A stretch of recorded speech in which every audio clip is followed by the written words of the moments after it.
right? They get excited about being a part of that creative process and driving it forward. Yeah, the other piece that we have to acknowledge, and the best piece of business advice I ever got before I hired my first employee, a mentor said, you can have an employee if you can stand to have things done to 80% of how you would do them. And if you can't do that, then you should stay a solopreneur and just don't bother because no one is ever going to duplicate me. Exactly. Right. Right. But And that's not a bad thing though. not. And I think for in order for us to grow, because that's what I'm always talking about is growth and profitability. And in order for us to grow, we have to expand, right?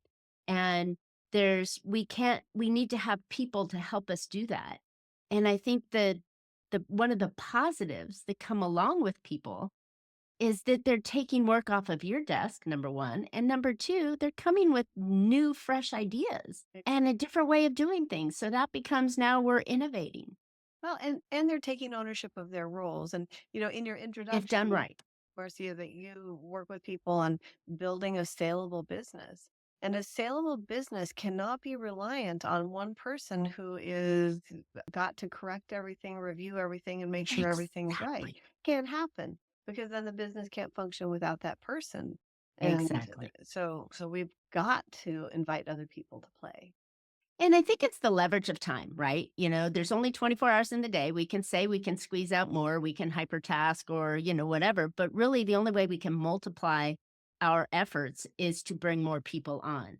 And if we bring them on in a way that you're suggesting with giving them that role and the trust and the guardrails to be able to work within their own space and they take ownership on that job, you're going to have much better employees and much better teammates, and your company's going to move that much faster.